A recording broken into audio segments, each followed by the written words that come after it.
Hello, I'm Michael Cantrell, and you are listening to the Prison Officer Podcast, a place to have a conversation about the forgotten cops that work in this country's jails, prisons, and correctional centers.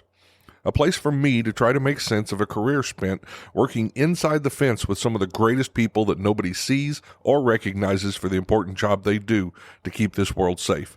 If you love this podcast, hit the follow button, or better yet, share with your family, friends, or coworkers. In more than 28 years of corrections, I have used or supervised PepperBall hundreds of times. Now, as a master instructor for PepperBall, I teach others about the versatility and effectiveness of the PepperBall system. From cell extractions to disturbances on the rec yard, PepperBall is the first option in my correctional toolbox.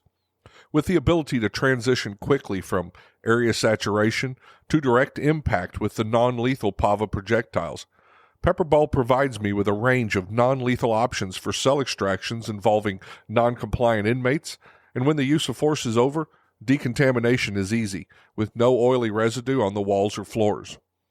To learn more about PepperBall, go to www.pepperball.com or click the show notes below. PepperBall is the safer option first. Well, hello and welcome back to the Prison Officer Podcast. As you guys know, I've been talking about a global corrections community for a while now. And no matter where you go in the world, there is staff just like you doing the important work of keeping their community safe. And I noticed early on when I launched this podcast that Australia was one of my biggest listeners. With that said, I am happy to have as my next guest a person who has been around corrections in Australia for a long time.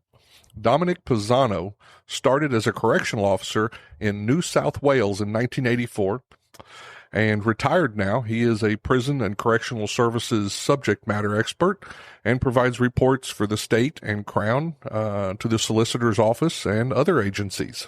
So I'm interested to hear what he's going to tell us about Australian corrections. So welcome, Domenic. Well, good morning, Mike, and from my end, and good afternoon. Thank you for having me on your podcast. Absolutely. Yeah, yesterday we had a little faux pas because I was supposed to be on at 3 o'clock in the afternoon. You were going to be on at 8 o'clock in the morning. Well, we figured out that it was actually 2 different days. Right now I'm recording on a Monday afternoon, and it is a Tuesday morning for you down under. That's right, Tuesday, 8 o'clock in the morning, but we finally matched up, so we're all good. Absolutely. I'm just happy that we can do this from one end of the world to the other. So I always like to start at the beginning. So, tell me a little bit about yourself, where you grew up at, what your family life was like. Yeah, so basically my mum and dad were Italian immigrants, and they came out here in the early 50s to Australia. They met out here, but I was born in a town called Liverpool, which is a southwestern town, suburb of Sydney in New South Wales. I went to my primary school in Liverpool and then to high school in Liverpool, and so my education was all in the Liverpool area. A typical growing up in a primary school. It was an all boys school in primary, and then when I went to high school, it was an all boys school as well. So I enjoyed playing what we have here, rugby league. I'm a really fanatical fan of the sporting code of rugby league, and loved the contact, the physicality of the sport. And growing up, that's what I've always wanted. I wanted to be a rugby league player, but soon found out that got to a point where you had to think of a career. I regarded myself as a good player, but obviously not that good enough to make the grade.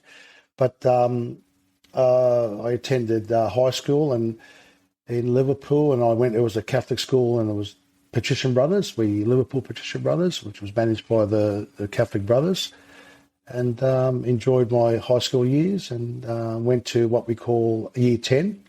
I left school at 16 years of age. Once I was able to get my what we call a school certificate.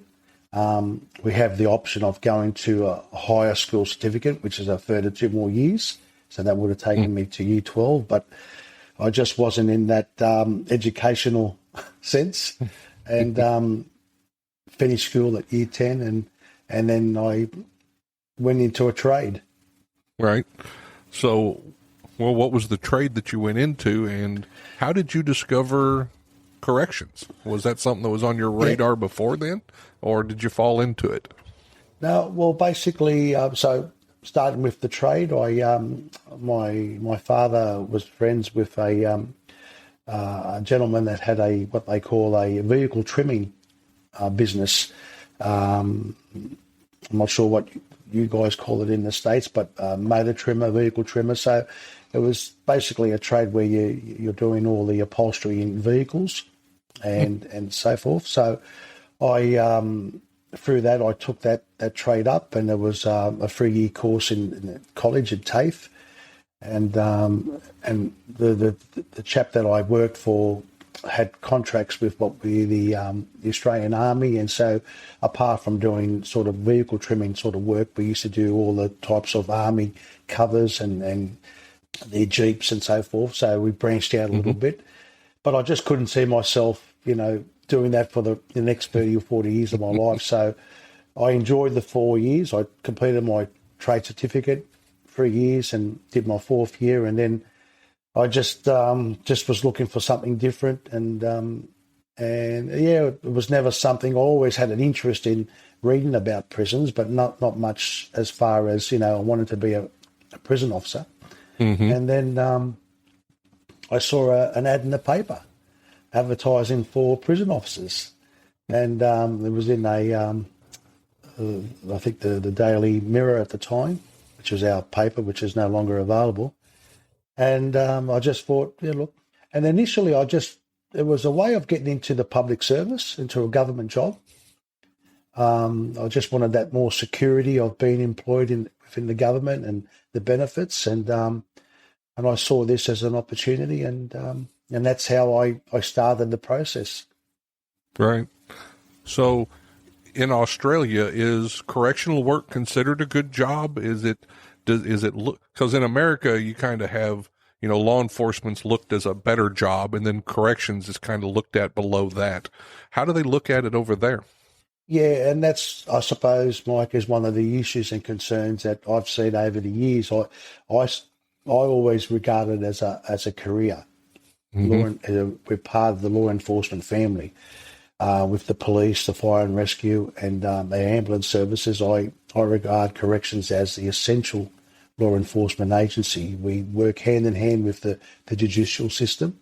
So that's my view on it. And unfortunately, I think it's been sort of diminished over the years, where we're losing that sort of recognition as a law enforcement agency, where, and it's probably the same with you guys over in the States and in other places in the world, where it's, the responsibility of, when I started out, we were called prison officers, and it's changed over the years. It's now we're called correctional officers, or the staff now are called correctional officers. But I just see it's being diminished and becoming a part where, they're glorified security guards. And I hate that terminology, security guards. I really hate it. You know yourself what you have to go through, firstly to join up, to go through the training, to get through the weapons training, to get through the use of force training, to understand the legal side of the role, and we perform a very important function within the law enforcement agency, and no, but it was. I think it was regarded as a good job, as a career job, and that's how I looked at it. And I was there for just on 30 years full time, and then another 5 years part time, and I'm still connected. Tell me a little bit about what you guys go through when you get hired down there, and what kind of academy you have. What's some of the type of stuff they teach you while you're there? Procedures are, obviously, we do have a very established academy here in New South Wales and across other states in Australia. It depends on jurisdictions, between 8 to 10 weeks of training at the academy. Obviously, there's the initial application. You go through an interview process, and once you've had your criminal records checks and your health checks, you're given a start date at the academy, and basically it entails going through all the policies and procedures of understanding the legislation of corrections. Obviously, the use of force, physical training. You've also got your weapons training, which is very important, and also being able to understand the use of chemical agents and going through that normal process of being exposed to it. Then you would have your normal period of a week or two as a supernumerary officer going into the prisons and shadowing the officers that work in certain prisons, and then being able to complete your training and then to go through and pass out and have a graduation, and then being assigned to where you work in a correctional facility. When I started our training academy, we didn't have a training academy. We had a training school, and it was located at the Long Bay complex, and very different to what it is today. It's a very professionally run corrective services academy, and they do quite a good job, and I'm very impressed with how they provide the training for new staff that come in. Right. So you make it through the academy, and this is a question I like to ask everybody that comes on here. So the first time you walk in there as a correctional officer, do you remember when that door's shut behind you, and what were your first impressions? Yeah, absolutely. It's and I can say this, it's very daunting, and I'm not going to use the word that you're scared, because otherwise you wouldn't be joining in the becoming a prison officer. But you obviously got apprehension. You just don't, and I think that's why it's important when you have those initial week in the prison during training that you're exposed to, on what goes on, and that way when you do finally start, that you've got an understanding on, look, this is what it's like. So with myself, I was assigned at the Metropolitan Remand Centre at Long Bay. And Long Bay, when we talk about Long Bay, it's a complex of prisons. So there's a number of prisons there, and I started working at the Remand Centre, maximum security prison. And very different world. The old term saying, you're walking through those gates of a prison and you're walking into another world, and that's very true. And you've just got to swim or you sink, and that's how it was. And but you trust yourself, you back yourself, and you realise that there are a lot of good officers in there, and you supervise, and you sort of get to know who you can work with, and not so much trust, but who are good operators. And that's what I sort of did when I first started. I was able to make a number of long-term friendships with officers in there, and I think it's important that when someone does come in and a new staff, that the staff that are there are able to take them under their wing and give them a bit of guidance, because we were all there at one stage. Absolutely. So is New South Wales, I saw that it is its own correctional agency. Is Australia broke up into states that have different correctional agencies, or how does that work down there?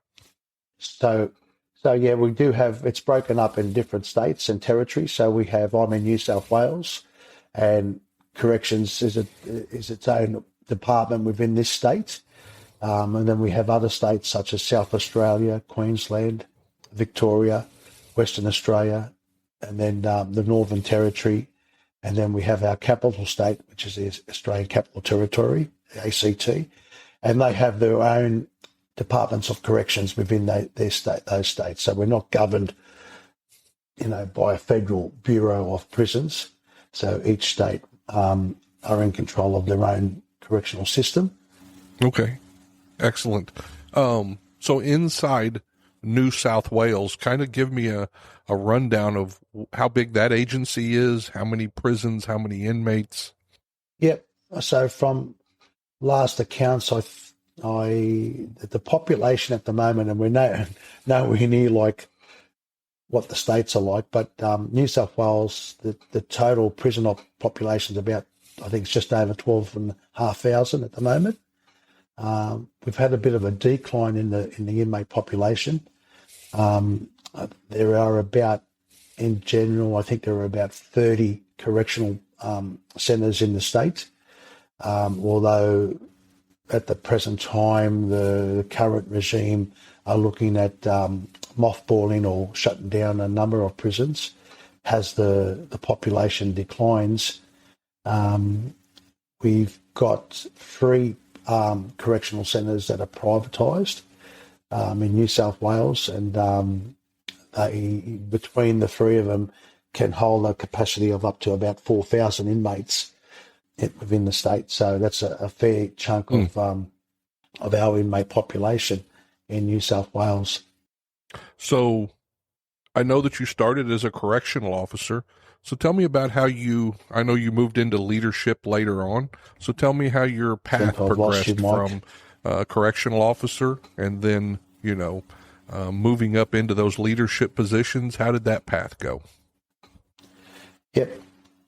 Sort of got the back end of that question, but basically I started as a probationary prison officer, and I think for the first 10 years of my career, it was working on the front line, on the floor, and doing the things that you need to do to understand the system, working in wings, in reception areas, in courts, processing inmates, managing inmates, supervising inmates, tower duty, escorting inmates.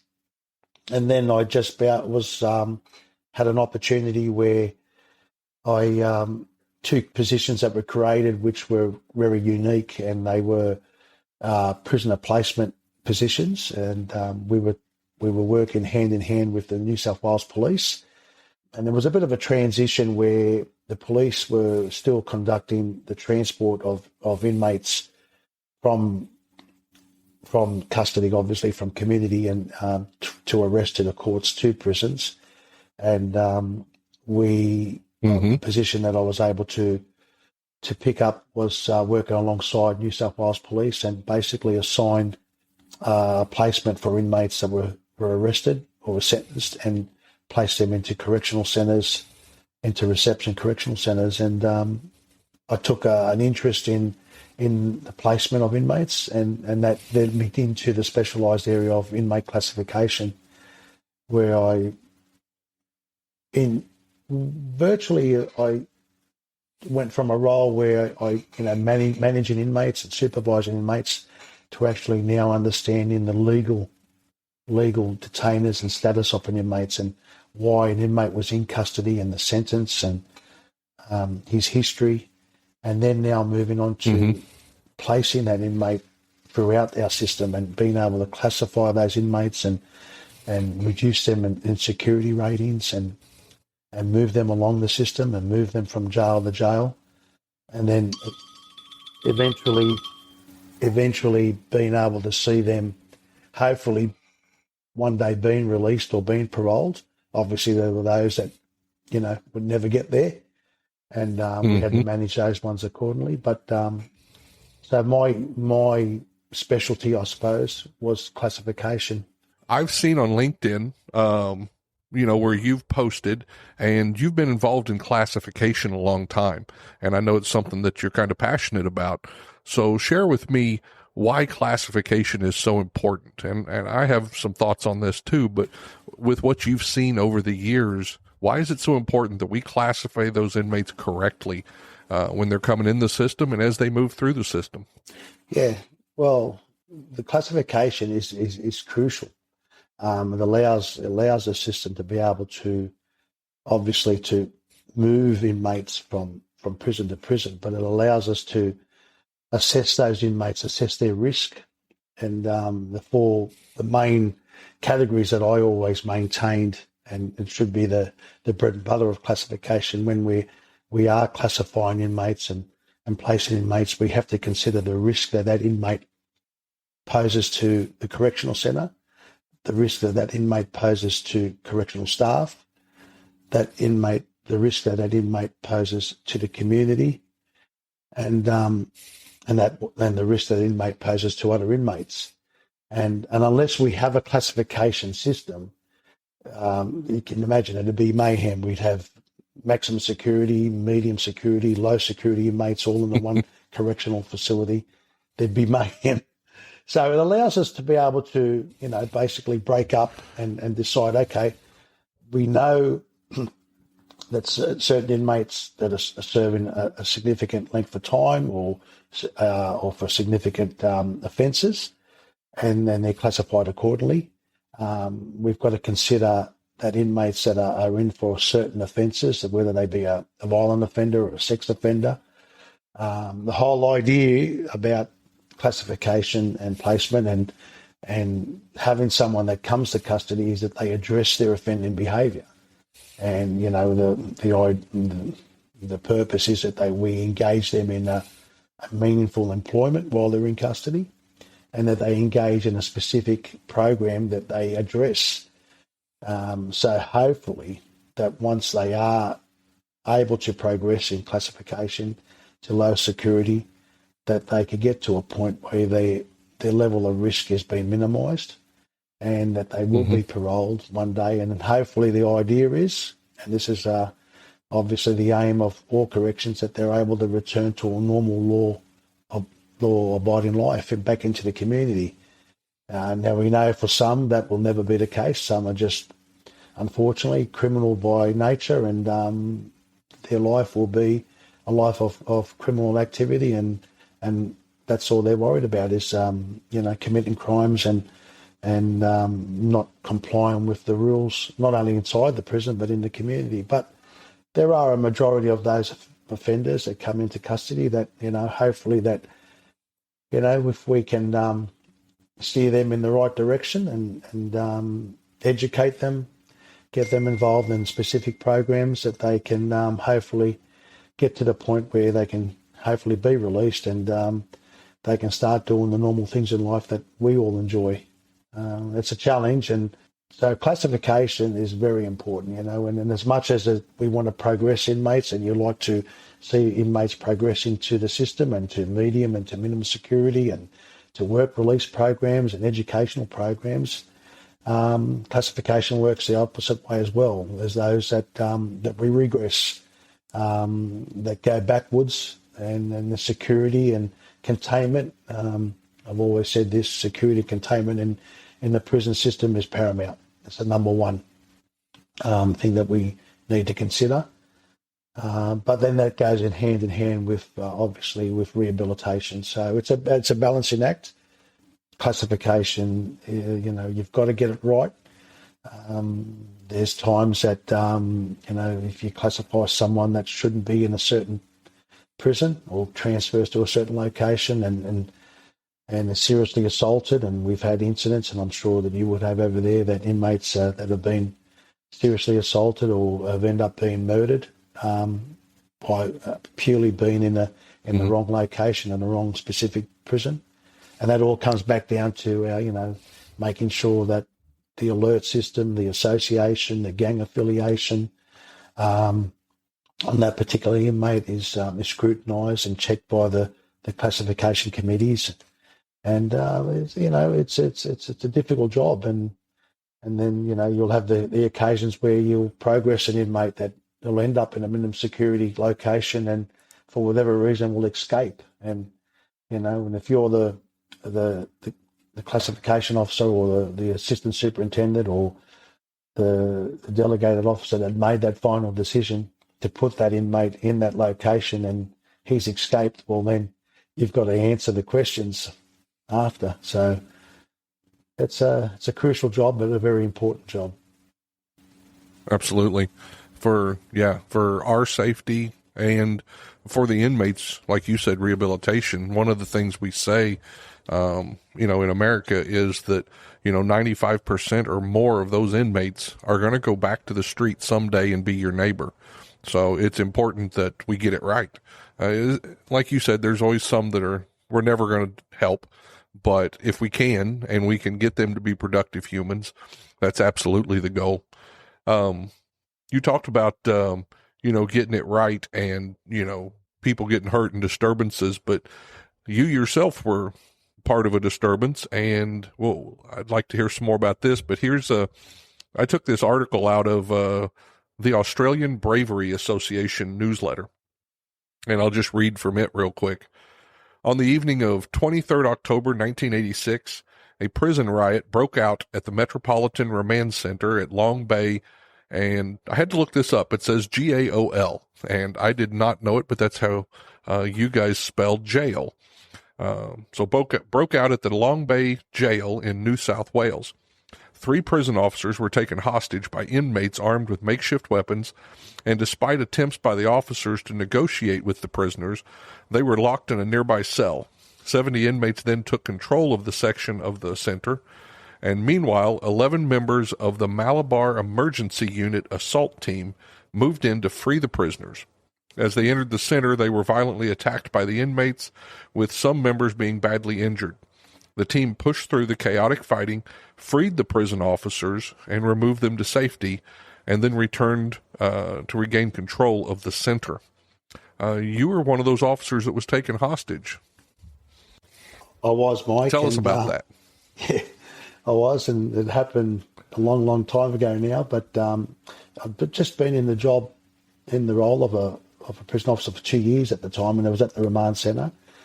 And I was it was a night shift, and in those days, the remand centre, the inmates would be mustered in and locked into the wings at about 2:30, 3 o'clock in the afternoon. But we had 2 wings in the remand centre. It was 12 wing and 13 wing, and they were both 3-level buildings. So we had the bottom landing, middle landing, and top landing. That particular afternoon shift, it starts at 2:30 and the shift finishes at 10:30. So on the roster, I was actually allocated to work on the bottom of 12 wing as a wing officer's assistant on that night. But when I showed up for work in the afternoon, I noticed that the roster had changed. You know, we had a couple of officers that had called in sick, and so there'd been a bit of a move around. And then I was allocated to the top landing of 13 wing. So I've gone from working in what they call a relatively quiet bottom landing of 12 wing, where basically all our sweepers and what we call our workers, our stable inmates were, to now going on the top of 13 wing, and which was regarded at this time as the Bronx. So it was all the riffraff, all the non-compliant inmates. No one wanted to work up there, but unfortunately it was one of those, you just had to cop it on the chin. And so I've started duty that night, and like I said, back in those days, there was no CCTV footage, there was no cameras. We're talking about 1986. The inmates get mustered in. Top landing had our state was about 70 on the top landing, and they're not locked into their cells until about 9 o'clock at night. So they're allowed to roam around the landing and the wing and the meal room, and we've got obviously there's an officer station in between in the middle of the landing, or towards one part of the landing. And it was a quiet, reasonable night. Inmate, I was my 2 offsiders, so there was 3 of us on duty that night, and I was the most senior officer. I had about 2 years service, and I was comfortable. I sort of knew the routine. I was getting comfortable with working in the system. My 2 offsiders, one of the officers was only in the job for 6 weeks, and the other one in the job for 6 months. So unfortunately, they were very junior staff, and turns out that that was the night that it was a night that we were involved in this riot. We were taken hostage. We were confronted by a group of inmates who had armed up. In those days, Mike, we didn't have fixed furniture in the cells like they are these days, where your beds and your cabinets are all fixed. It's concrete and solid. You can't remove the beds. These were beds that were made out of steel frames and brackets and iron legs and all removable furniture. Inmates had access in those days to what we call arts and crafts equipment. So, they were able to have, believe it or not, a mallet. If you had an approved art, you could do artwork in your cell. And, and unfortunately we were overpowered. We were locked in a cell, and basically the inmates then took over the wing. They barricaded the landing. I was able to make contact with our gatehouse through the cell intercom. There was a two-way cell intercom. So, and once we made contact and we informed them, say, look, this is what's happened. They knew where we were from the cell intercom, what cell we were in. And we barricaded ourselves from the inside of the cell. So although we were locked in the cell, we just didn't want to. There were 70 inmates then outside in the wing running amok.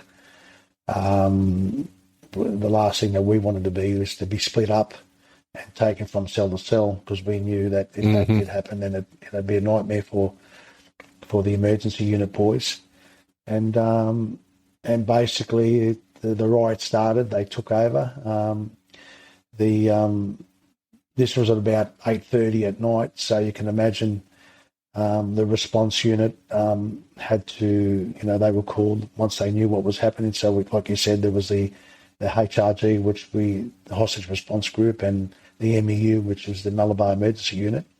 And so these guys, as you know, they're specialised units that are, specifically trained for these types of situations. And I always knew that in the system, that in a riot, there was that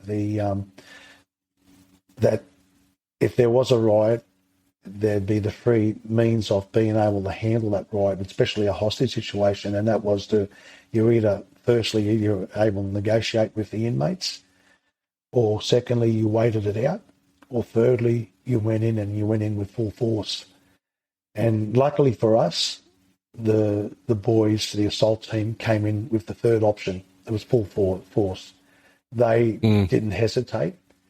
They stormed and the wing, and tear gas, and there was, these guys, their actions were very heroic. There was hand-to-hand combat. These inmates were belting the staff coming up the landing with furniture, hot water were thrown onto them. The assault team, they're very courageous in what they did. They were able to breach the top landing of the barrier, which they had barricaded, fought their way through, and then were able to allocate us in the cell. We were able to be removed from the cell and taken out, and then the officers were able to, the emergency unit staff were able to restore the wing and secure the wing. And that happened over a space of about, I suppose, 2 hours from the moment that we were taken hostage, locked in the cell, and then rescued by our colleagues. Oh wow! Yeah, I think for most corrections who work inside and think about being taken hostage, or the nightmare scenario is negotiations. And although I understand that works a lot, that's not what everybody generally in their mind, that's not what they think about or what they want. So for those guys to suit up and come in there and get you guys out so quickly, that's amazing. It was, Mike, and I'll mention a few names here that, and we've become long life friends, as you can imagine, working in the system. But the leader of that assault team was Dave Farrell, and guys in that assault team like Bill Dodson, Dave Gollidge, and Steve De Silva. I still recall Steve De Silva, he was at a shield. He was, fending off, being assaulted by inmates and having, all this furniture being thrown at him with a shield. And in one hand, he's got his keys trying to open the cell where he's trying to get us out. And, no self-preservation. And later on in life, you have people in the system saying, oh, well, they just did their job. And, why would you want to give, why should they be given a bravery award? And I said, well, that's the whole purpose. He said, they're doing their job. This is what they trained for. You need to recognise staff in these situations. And this is what builds character in staff and builds the morale of the organisation. We reward staff, and they, like I said, they there was 11 officers there. I just mentioned those 4, but they showed they were very courageous and to do what they did. And that third option of coming in with full assault was the right option. Our concerns were that, we were on the top land, and the last thing that we wanted to be is to be separated. We weren't going to let that happen, but there was 3 of us and 70 inmates, so it was going to be a battle. The other thing that we had in our back of our minds was that, if they started a fire on the top landing, and, who knows where it could have ended up for everyone. So, but thankfully, and we got out of there in one piece, and no one got seriously injured. We had some bumps and bruises and also some bruised egos, but, we got over that. Absolutely. What an amazing story. Wow. Did you stay at Long Bay? Did you continue to work there after that? Yep, I did. Yeah, obviously I had a couple of days off just to recover, and obviously there was some reluctance. So it was always the issue of shouldn't have been placed in that situation, and to let that happen. And over the years, I've learned to sort of understand that, and this is, I think, is very important, that anyone that does get themselves in a situation such as that, or an incident, that this is the nature of the beast of prisons, of corrections, where there's going to be serious assaults, there's going to be critical incidents, there's going to be escapes, there's going to be murders, there's going to be situations where staff are going to be assaulted, inmates are going to be seriously assaulted.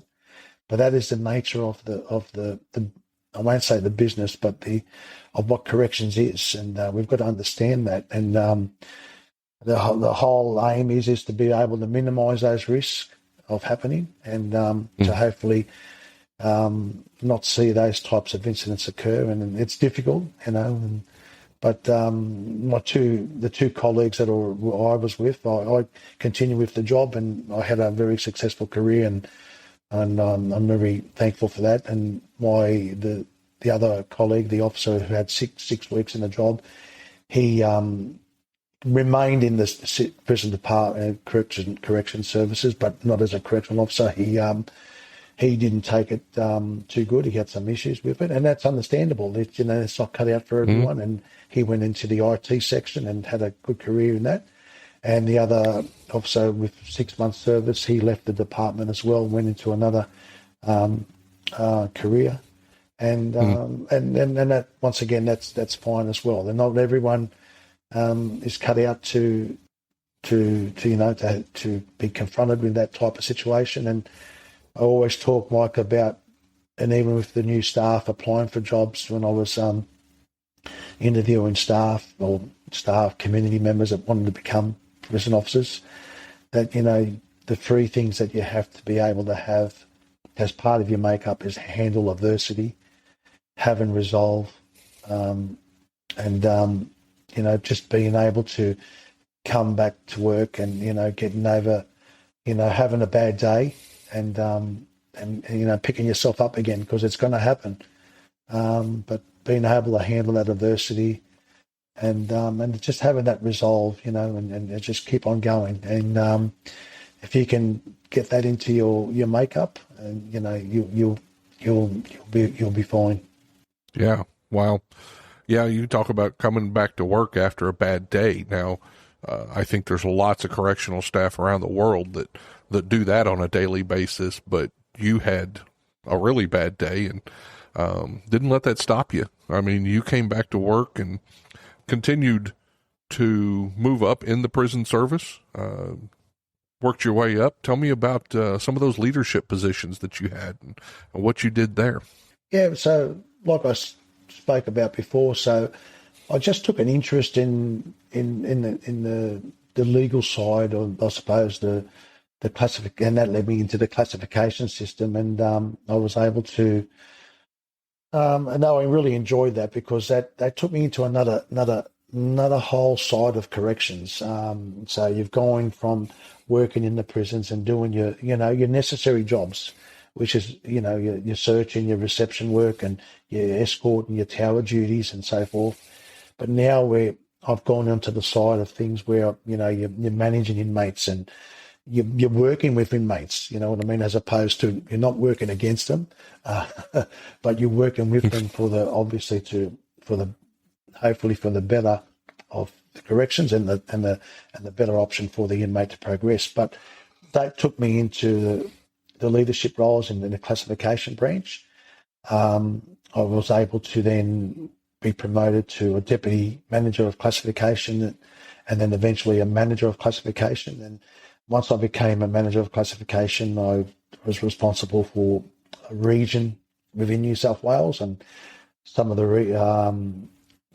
regions that I worked was in the southwest region. So that would be looking after places like the Long Bay Complex and going out to Goulburn Correctional Centre, Junee Correctional Centre, Tumbarumba, Cooma, and virtually visiting these correctional centres on a weekly basis and classifying inmates, progress inmates within those correctional centres, working very closely with staff on the management of inmates.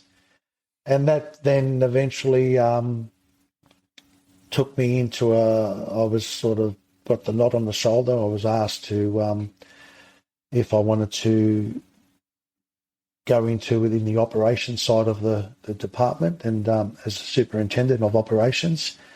And a good friend of mine who unfortunately has now passed away, Ian Farquhar, I got a phone call one day and said, look, the Deputy Commissioner's after the Superintendent of Operations. He's keen to sort of have someone such as yourself come up, and he said he wants to interview you.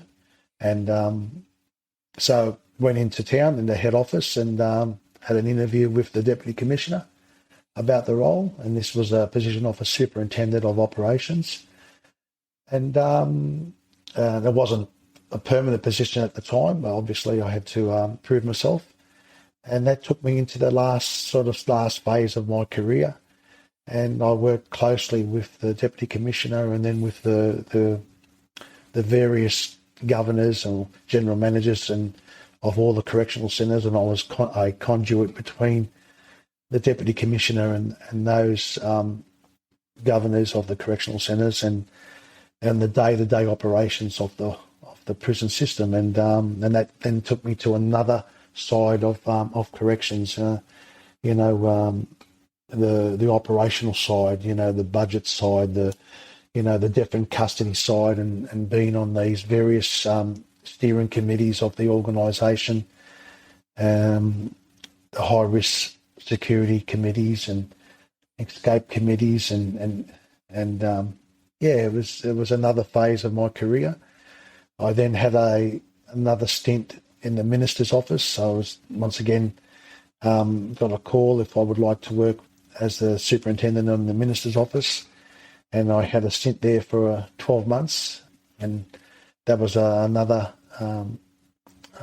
great opportunity for myself as far as a career development. And then from there came back to my position as a superintendent of operations, and that's where until I finally finished up in my career. Wow, that covers a lot of areas. It sounds like with that superintendent of operations. What are some of the challenges? And apparently, I would think in that position you'd have a pretty good grasp on this. What are the challenges that your agency's facing down there? Right now I can say that probably the number one challenge in America right now is just recruitment and retention, trying to get the people in the job, and then once we get them there, to keep them in the job.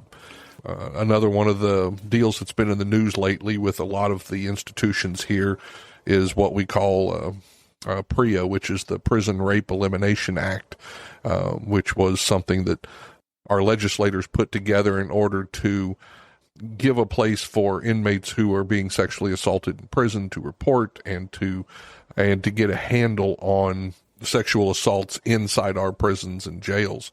So that's probably the top three right now for us. What are some of the challenges that you're dealing with down there in New South Wales? Yeah, so you're correct, Mike. So the challenges, we've gone from, it seems to be a bit of a shift now. We had a bit of a period there where they would employ correctional officers as casual correctional officers. And I always didn't really support that. I thought that, it's not a part-time job, and there may be situations where you can use your casual workforce, but if we want to make this a law enforcement career, we want to give stability to the correctional system and stability to staff, that they've got a long-term career. I think that they needed to be permanent. So they've just now gone from a casualisation to making staff permanent, which is a very good step. And it is, you're right what you're saying, the retention of staff is crucial. We've just had, in the last week, one of our privatised jail that's operated, the name of the prison is called Parklea Prison, and it's a privately operated prison. And the staff had a 24-hour strike day last week for better pay. And one of the issues that I raised in that regards is, can you imagine having state-operated prisons and correctional officers that are working every day, performing a job, the same duties, the same responsibilities, and then our counterparts that are working in a privatised jail, exactly the same thing in a maximum security jail, doing the same duties, facing the same risk, and doing that at a less rate of pay. I just don't see how that can be fair.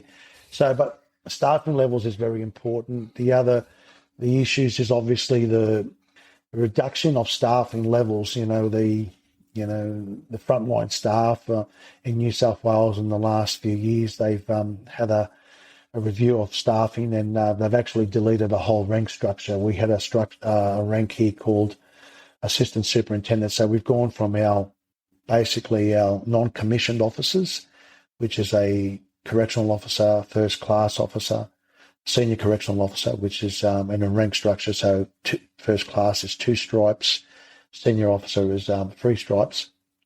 And then we went into go into our commissioned officer ranks, and that is an assistant superintendent, senior assistant superintendent, manager of security, and then governor or general manager. They've actually recently deleted a whole rank of assistant superintendent.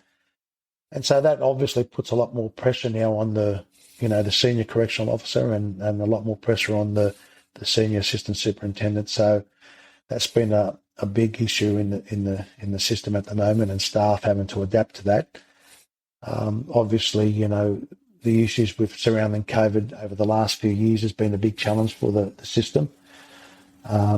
The normal issues that we have, as you guys have, and I think that's creeped up over the last few years, the inappropriate behaviour of certain staff members, and when I say inappropriate behaviour, sexual assaults or sexual relationships that staff that have had with inmates, and for whatever reason, and we know that's probably happened over the many years, but it doesn't seem, it seems that it's, that has actually escalated to a point now where it's a concern, and, whether that comes through to not having, proper screening and staff coming through, which I think there is, but I think it's an issue with the monitoring and supervision of staffing levels, and you haven't got that guidance, you haven't got those senior staff members in the system supervising staff, and when you've got junior staff who are placed into a situation where they maybe shouldn't be working in an environment, they're very junior, they just haven't got the knowledge and experience. I think we're placing staff at risk in that regards, and there's been many situations that's come about.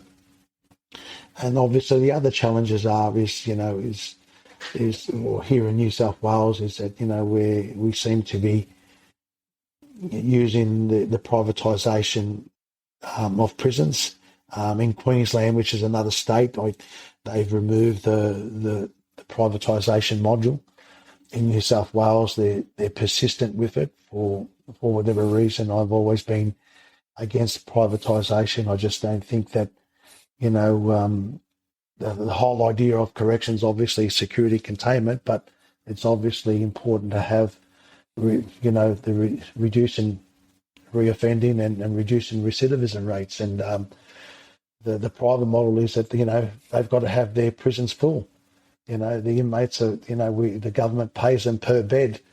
And so I just don't understand how, we need to fill up prisons. And on the other hand, we need to reduce our prison population and reoffending. So that's a huge challenge for the organisation. And it's a balance that, that sometimes it's very muddy water, in my opinion. Absolutely. And I do think it is muddy water, even in my own mind, because I've visited several private prisons. I've worked in the federal prisons. I've worked in one of the state prisons, but I've visited many others. And like you said, there's a couple of problems with at least the thought process for privatization. And one is, in order to make money, you want to pay staff as little as you can. In order to make money, you want to keep inmates filling the beds in those prisons. But with that, I have also been inside some of those the private prisons who are doing amazing things. As far as the actual rehabilitation and retraining of some of the inmates and stuff, I've seen more of that inside the private prisons than I saw in my own agency with the Federal Bureau of Prisons. So I lean both ways. I really do. I've seen, I will tell you that a lot of the private staff that I've seen working in those prisons, they have a tough job, and they're doing just as good a job as anybody else is out there. But I think it is muddy waters. I think that's a good way to put it. I'm not sure how I fall on that subject one way or the other. You mentioned that they'd taken away that position, and that you're also hurting with recruitment and retention. And to me, that kind of sounds like, well, it doesn't make sense to take away more leadership when you're having retention problems or recruitment problems, because leadership and good leadership is what keeps people wanting to work somewhere. So do you think the two are intertwined there, with losing some of that leadership in your rank structure and the recruitment and retention?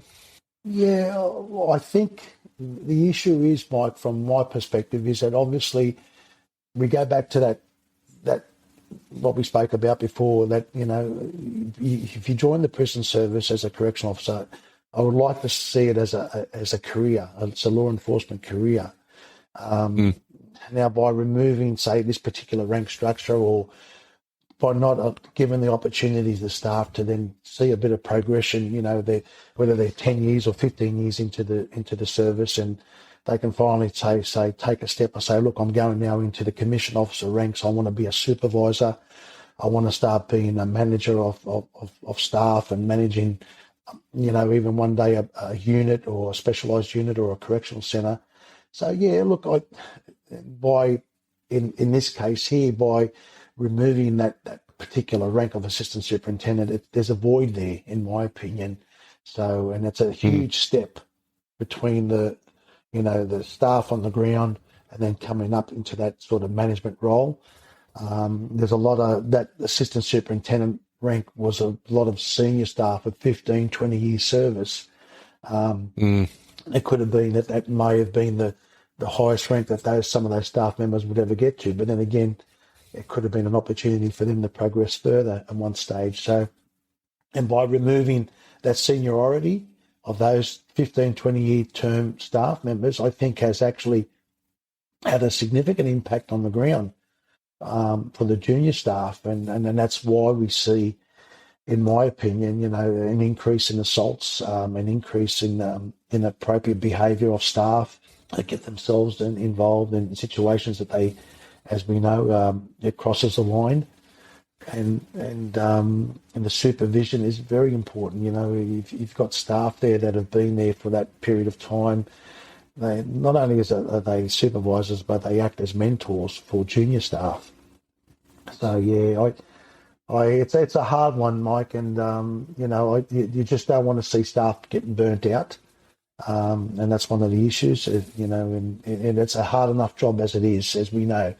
You're confronted by, and I take my hat off to these correctional officers that are day in, day out going in there and having to face inmates that are, withdrawing from drugs and detoxing and, have serious mental health issues, are self-harming and having to deal with that. And then on top of that, the issues with COVID. It is a difficult job at the best of times.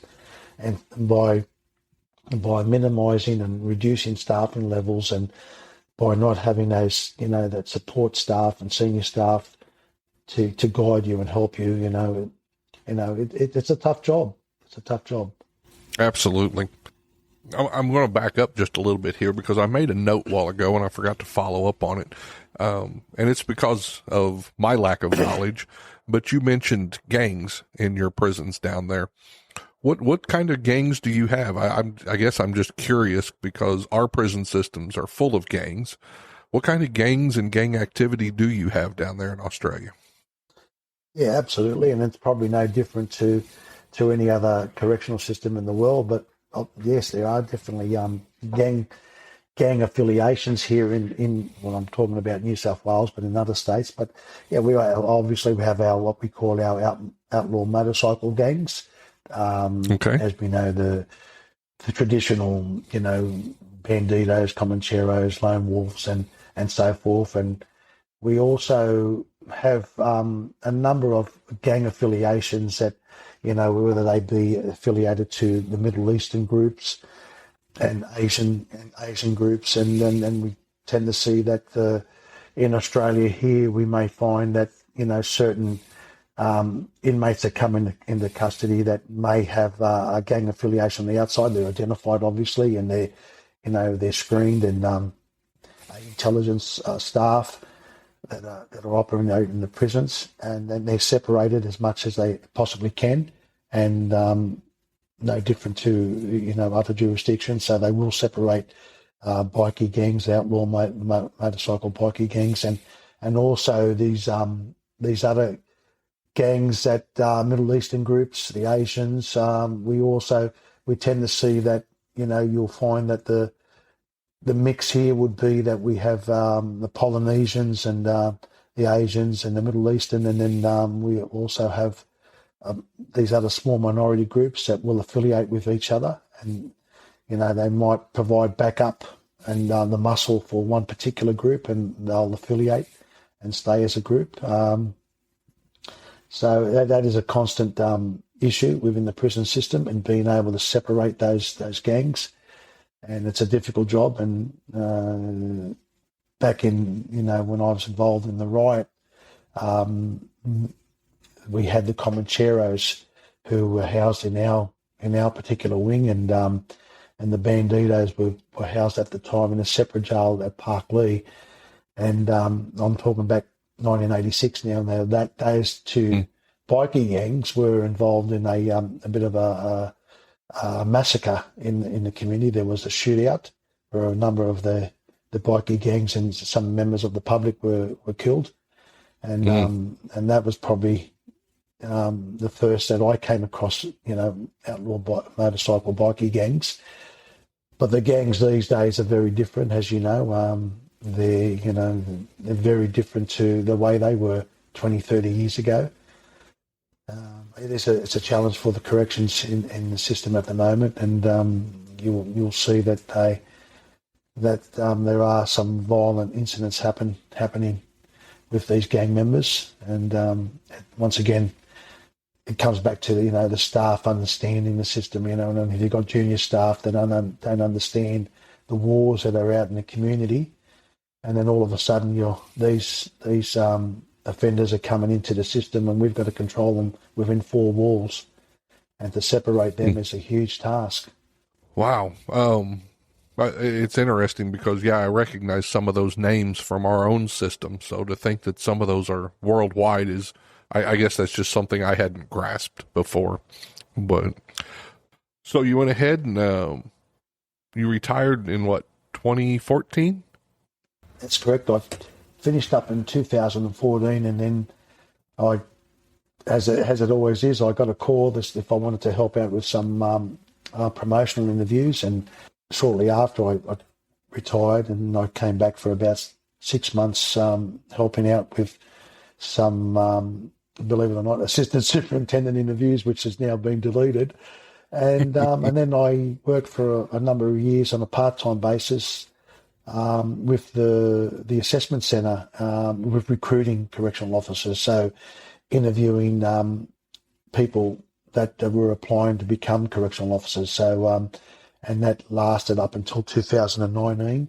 Since I retired, I've basically performed a separate sort of role now. I do reports, subject expert reports in prisons, and basically they're reports in relation to litigation. So whether it's an inmate that's, say, taking action against the state of New South Wales and corrections for, where there could be an action of being seriously assaulted, or a correctional officer that was assaulted or in the system.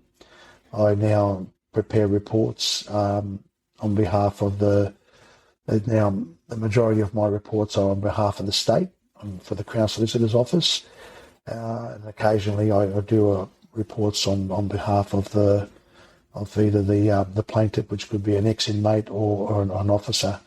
And that's another challenge that I enjoy doing. And obviously my experience, in the prison system has allowed me to be able to do these types of reports. And I think it's important that, that people understand that in the system there may be a critical incident, a serious assault that's happened with an inmate, and even a staff member, and it won't be until probably 4, 5 years, 6 years down the track that these types of incidents will see litigation against the state and the department. So it's very important, and I'm privy obviously to the reports and the incidents that happen. It's very important for staff to understand that if you're involved in a critical incident, a serious incident that could be a serious assault on an inmate, that your reports, your witness reports, your statements that you initiate and submit when those incidents happen, are called upon years down the track. You know what I mean? It's very important that when you're performing your duties, that you do it at the best of your ability, that there's no shortcuts, and that you don't become complacent, because these incidents have an impact on not only an inmate's life, that if they're serious assaulted and they've had long-term injuries, but it could be a staff member that's serious assaulted, and that impact on that staff member's well-being and their family. And apart from the financial cost to the state and to the department, that's another major issue. But the well-being to that individual and their family, whether it be an inmate or a staff member, is huge. The whole idea is trying to minimise those incidents. And once again, the prison system is difficult. Yeah, it is so important for those staff to understand that those reports that they write, they last for a very long time. I think I had been out of the state of Missouri for 5 years. I'd been working feds for a while, and I got a phone call about an old case the inmate had filed, and they asked me, do you remember this? And I said, well, hold on, let me go, get my stuff out, because I kept copies of everything. And they said, you mean you have a copy? And I said, yeah, I wrote a report on this. And so I sent them a copy of it, and that was the end of it. I mean, it was that easy once they got the information that they needed. But so important that people, and I don't know that we spend enough time on report writing. I think sometimes we're just happy to get people in the door. The computers kind of make us lazy on some of that. But no, you're right.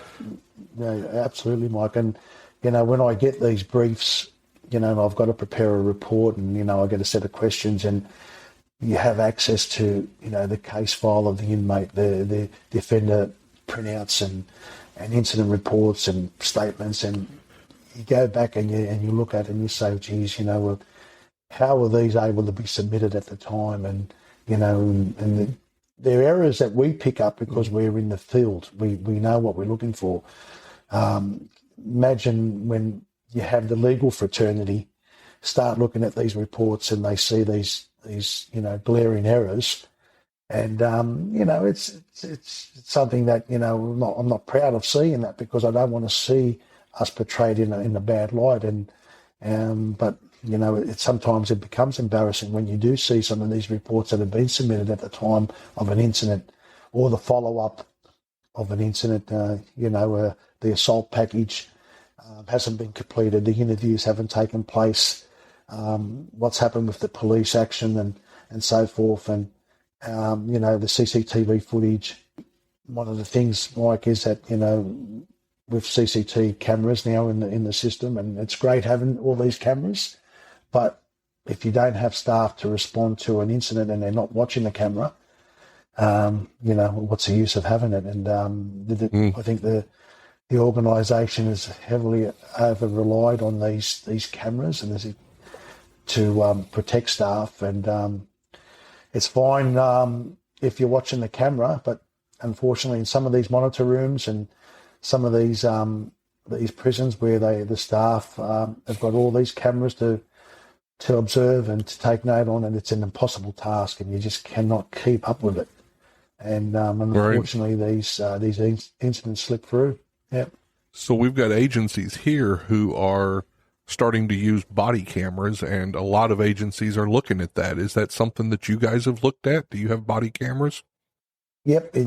Absolutely. In New South Wales, the staff are trialling. I think they have body cameras now, which is, I think it's a step in the right direction. And look, in any use of force, even before the body cameras, and it's probably the same situation with you guys over there, where there was, look, a spontaneous use of force, it's always difficult because you're not going to have, you're relying upon the fixed CCT cameras.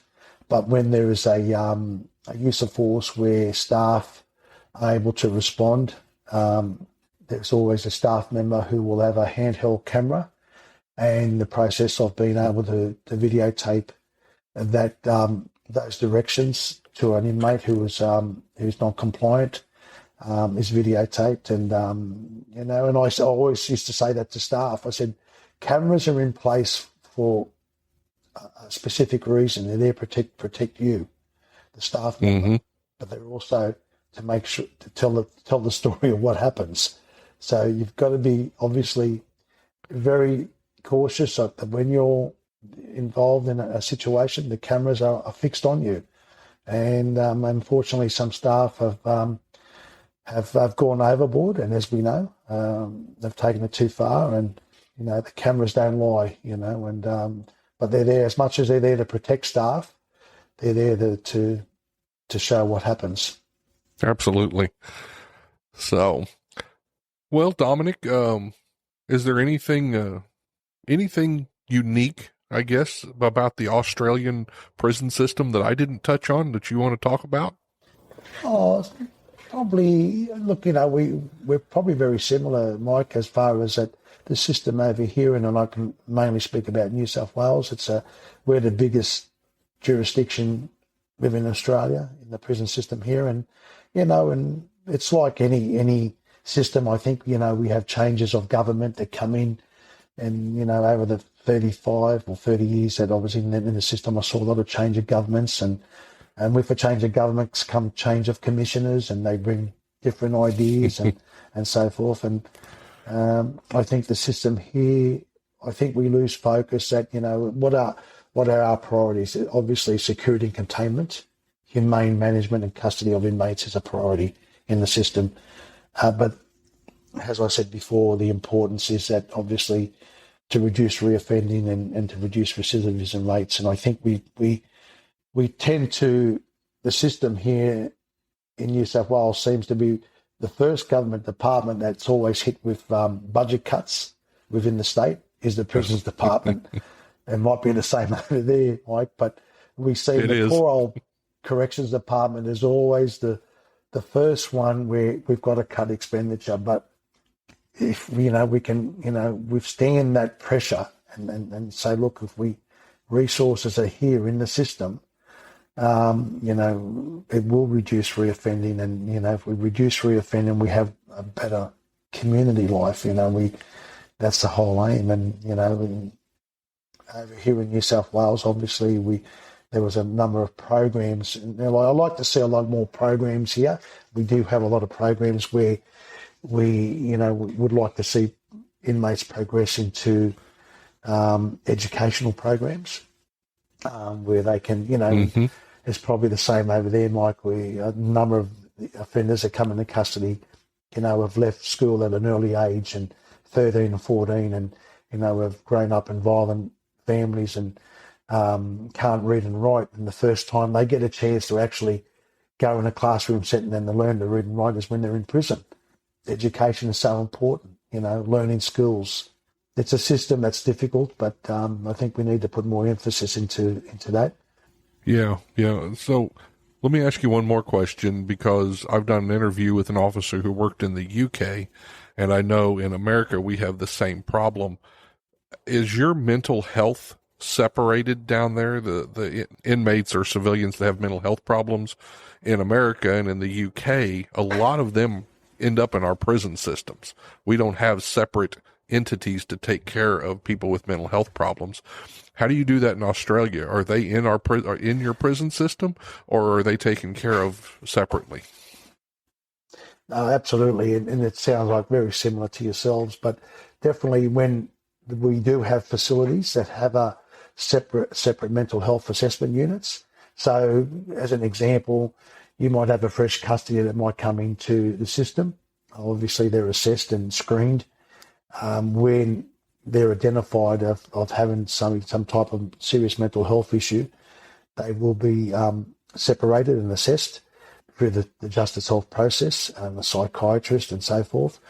If they're deemed to be assessed as needing some type of mental health assessment or management, they are separated into mental health assessment units within the prison system. To a certain point, they will remain in those units, but the difficulty and the challenge is that there are so many of them that come into the system with mental health issues. Yes.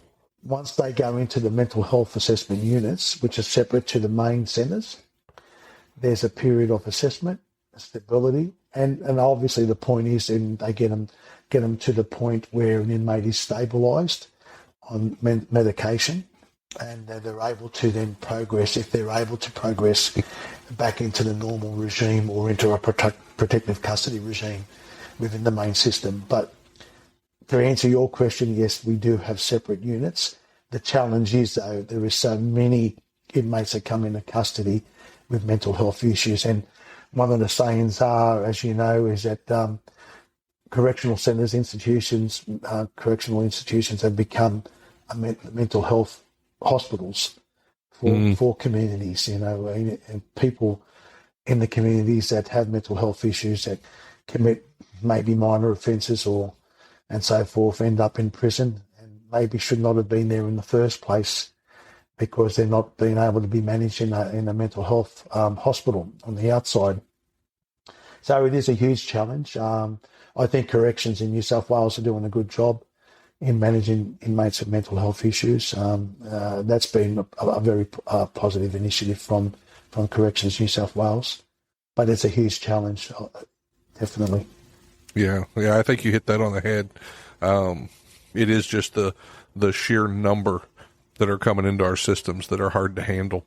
But, well, thank you for your insight into the Australian system, the New South Wales area where you're at.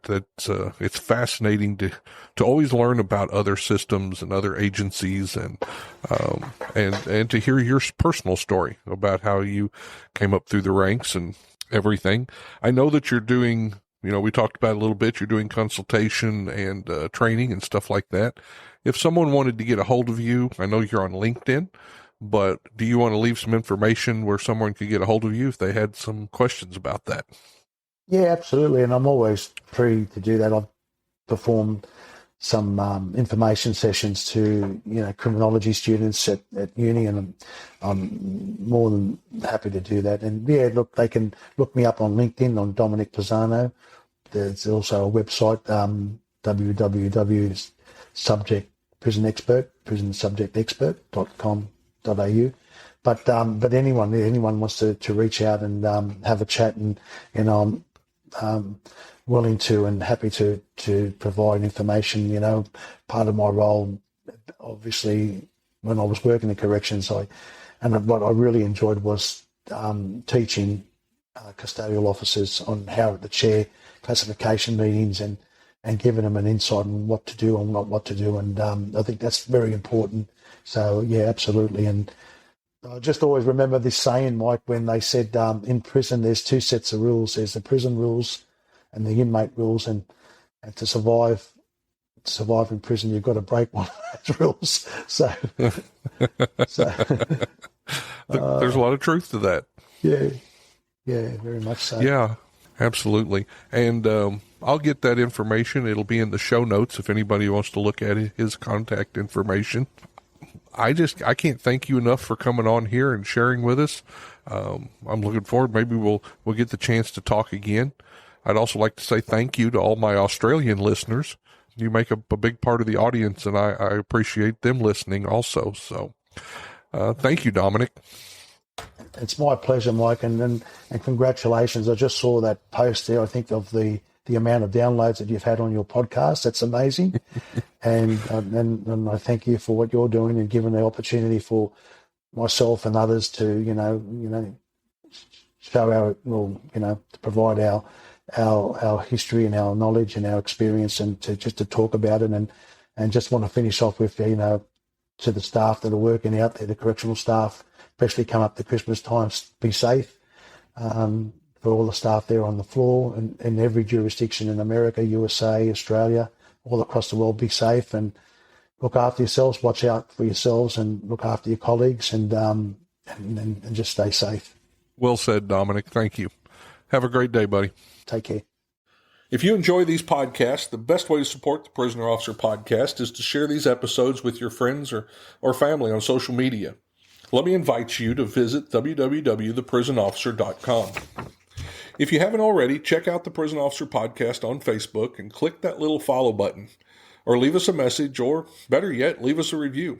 And if you're listening to us on Apple Podcasts, Google, or Spotify, please click the subscribe button. Until next time, I'm Mike Cantrell. Watch your back, and please take care of each other out there behind those walls.